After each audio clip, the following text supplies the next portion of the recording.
పెళ్ళైనా పండగైనా వేడుక ఏదైనా పట్టుచీరల ప్రత్యేక వేదిక వారాహి సిల్క్స్.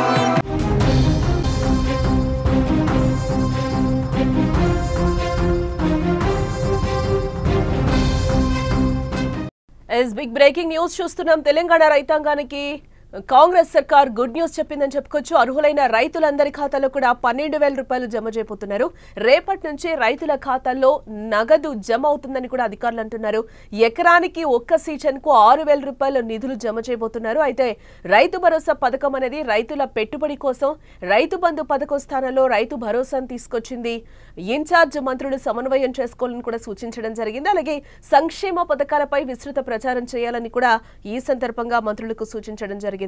ఇటు తెలంగాణ రాష్ట్రంలోని లక్షలాది మంది అన్నదాతలు ఎంతో ఆశగా ఎదురుచూస్తున్న రైతు భరోసా పథకం కింద ఆర్థిక సహాయం రేపటి నుంచి వారి బ్యాంకు ఖాతాలో జమ కానుంది. ఈ శుభవార్తను స్వయంగా ముఖ్యమంత్రి రేవంత్ రెడ్డి ప్రకటించడం జరిగింది. అయితే ఎన్నికల ప్రచారంలో ఇచ్చిన ప్రధాన హామీల్లో ఒకటైన ఈ పథకం అమలుతో రాష్ట్ర ప్రభుత్వం రైతుల సంక్షేమానికి కట్టుబడి ఉందని మరోసారి స్పష్టమైందని చెప్పుకోవచ్చు. ఎకరాలతో సంబంధం లేకుండా అర్హులైన రైతులందరికీ కూడా ఎకరానికి రబీ ఖరీఫ్ సీజన్లకు 6,000 రూపాయల చొప్పున 2 విడతల్లో 12,000 అందిస్తోంది.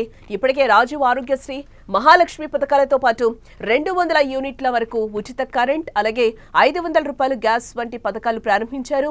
రైతులకు ఇచ్చిన హామీ ప్రకారం ఇప్పటికే 2 లక్షల రుణమాఫీ కూడా చేసింది ప్రభుత్వం. ఈ క్రమంలోనే తెలంగాణ రైతులకు రేవంత్ సర్కార్ మరో గుడ్ న్యూస్ చెప్పిందని కూడా ఇక్కడ మనం చెప్పుకోవచ్చు.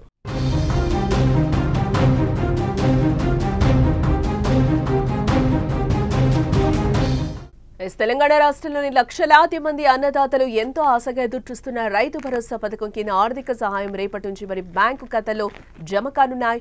ఈ శుభవార్తను స్వయంగా ముఖ్యమంత్రి రేవంత్ రెడ్డి ప్రకటించడం జరిగింది. అయితే ఎన్నికల ప్రచారంలో ఇచ్చిన ప్రధాన హామీలో ఒకటైన ఈ పథకం అమలుతో రాష్ట్ర ప్రభుత్వం రైతుల సంక్షేమానికి కట్టుబడిందని మరొకసారి ఇక్కడ రుజువైంది. ఎకరాలతో సంబంధం లేకుండా అర్హులైన రైతులందరికీ ఎకరానికి రబీ ఖరీఫ్ సీజన్లకు 6,000 రూపాయల చొప్పున 2 విడతల్లో 12,000 అందిస్తోంది. ఇప్పటికే రాజీవ్ ఆరోగ్యశ్రీ, మహాలక్ష్మి పథకాలతో పాటు 200 యూనిట్ల వరకు ఉచిత కరెంటు, అలాగే 500 రూపాయల గ్యాస్ వంటి పథకాలు కూడా ప్రారంభించడం జరిగింది. రైతులకు ఇచ్చిన హామీ ప్రకారం ఇప్పటికే 2 లక్షల రుణమాఫీ చేశారు. ఈ క్రమంలోనే తెలంగాణకు రైతులకు రేవంత్ సర్కార్ మరో గుడ్ న్యూస్ కూడా ఇక్కడ చెప్పిందని చెప్పుకోవచ్చు.